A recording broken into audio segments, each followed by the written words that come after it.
Hi everybody, I hope everyone's doing well. This video I will be sharing with you guys my thoughts on the Gucci bronzer. So if you guys are interested, do stick around.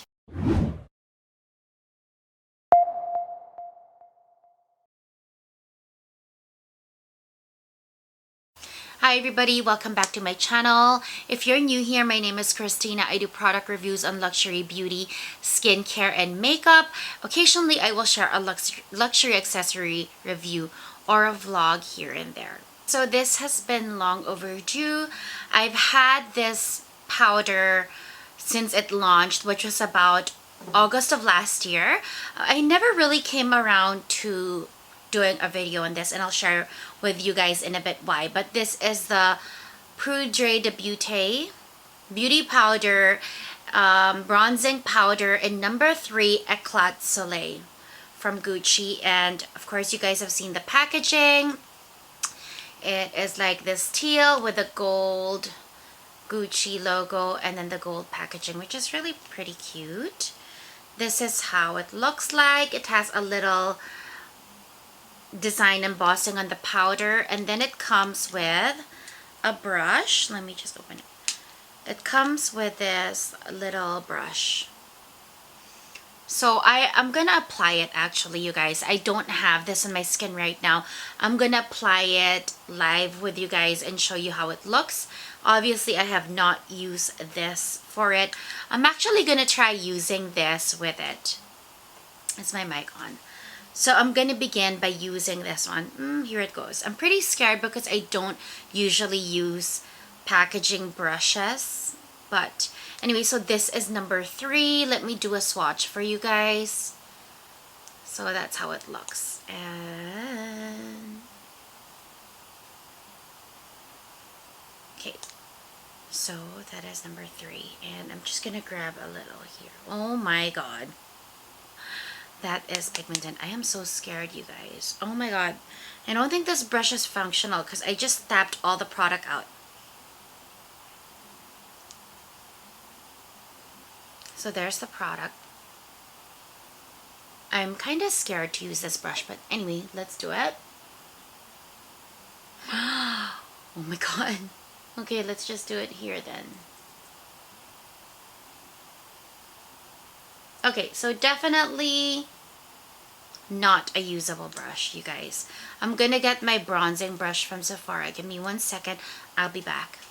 Okay, so I'm actually grabbed 2 brushes, you guys, because this one clearly doesn't work. So I'm just gonna use either a bigger brush or this Dior blush brush, which is kind of tapered. Let's try with this one, but this is so pigmented, so you tap a little. Look at the mark that left.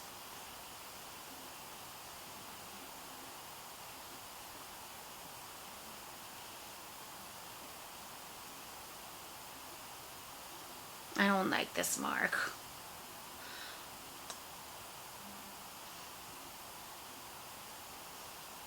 Okay. So definitely do not use a dense brush. I'm going to use this brush just to even that out. Actually, I am getting so annoyed, you guys. Okay. Let me get my beauty blender and just try to remove some of that. Okay. On the other side, I am going to use this Sephora Very Wide, like a bronzer blending brush. Oh my god.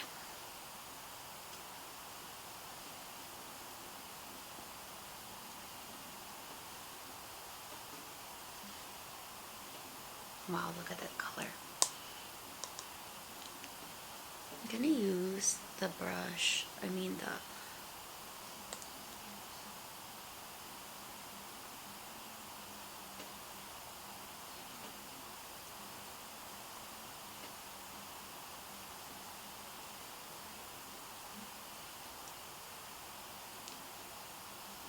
okay, you guys, can you see this now?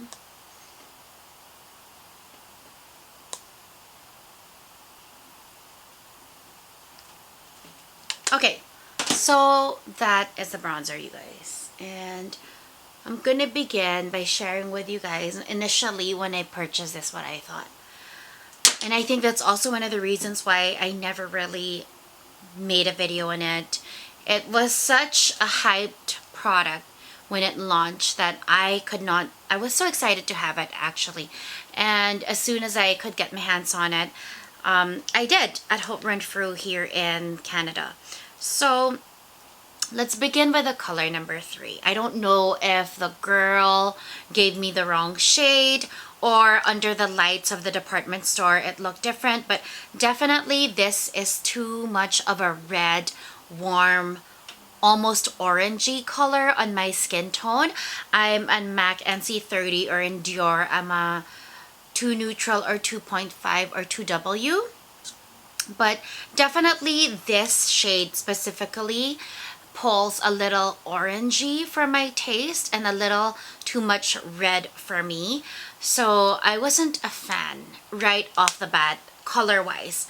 The second is the formula and the way it applies. Obviously this is not something I would reach for on a daily basis or fully put in my entire face. So I'm not really finicky so much about texture or feel when it comes to bronzers, but one thing that I noticed and that you guys saw, what is this?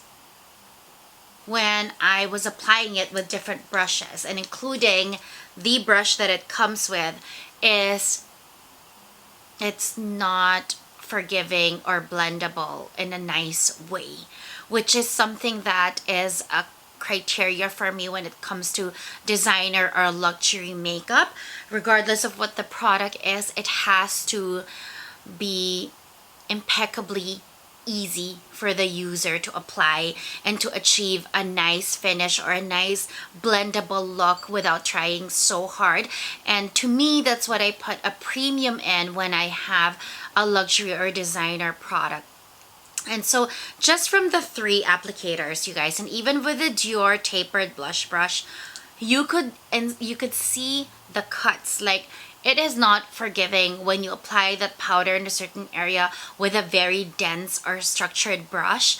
It doesn't blend out nicely unless you're using a more forgivable, wide, not very dense brush. Then you can kind of work with the product more and get it to blend beautifully. But still, you guys, even when I used it on my forehead, you can see certain deposits of product in certain areas that are more than others. Like, you can see a demarcation here. Like, it just does not blend beautifully or sit beautifully on top of other products. You can clearly see like demarcations of where the product or the bronzer begins and it ends, even if you diffuse it with a forgiving or a larger brush. So those are the 2 main reasons that I am highly disappointed with this bronzer. I think it was really just a hype and everybody was saying how amazing it was. I know I did see some reviews on this before I got my hands on one, and to be honest, it did not live up to any of those views for me. And I think it's more than just choosing the wrong color, although it's a big thing because obviously I think this is too red or orange for me. But even that alone, because with my other bronzers, especially with the Cult Guerlain bronzer, okay, let me show you Guerlain Terracotta. It almost looks the same shade. Let me show you guys. Let me put these brushes down. If you look at the color of Soleil number 3 from Gucci and the Guerlain, the colors are so similar. And I think perhaps that's also why I was drawn to this, because I thought the other shade would be too light, but it actually is not too light. I think with this, oh my god, I nicked it. I nicked the product. Anyway, it's okay. With this, if you're an NC30, it pulls darker and more orangey red. It has a lot more red pigment to it. So I would recommend get the number 2. If you're similar to my skin tone, like medium light or with a yellow undertone or medium fair. This one looks very similar, but it performs leaps and bounds. The formula and the blendability and how it melts into the skin compared to the Gucci where it looks patchy. Like, I know for a fact that my Guerlain never does that. It never does that. It just doesn't look like you see patches of bronzer deposits like you can see. With the Guerlain, if I use any brush, and especially with a larger brush, and I start diffusing the product in and just even doing this, it really just looks like I have healthy glow. I had healthy amount of time in the sun, or I just came from a holiday, versus looking like I just put bronzer in certain areas of my face. So for that reason, this was truly very disappointing for me. I wouldn't even recommend this to anyone. Obviously, I don't remember the price, but obviously this one is higher in price than the Guerlain. But for luxury premium bronzers, I think Christian Dior and Guerlain are still the best. And if you want a cream one, then the Soleil Tan de Chanel, like those are classics that just blend a lot more beautifully on the skin, and I guess have a better formula and undertone to them. So I do not approve or do not recommend this powder to anyone. I think you can get a better bronzer with Guerlain or even Christian Dior for about $20 or more, $20 less, or maybe even more. But yeah, so that is my thoughts on the Gucci Beauty Powder bronzing powder. The shade that I've tried is the 03 Eclat Soleil. So I hope you guys found this video interesting and informative. If you have any questions, you can leave it in the comments down below. Again, thank you guys for watching, and I hope you guys have a great day or a great evening.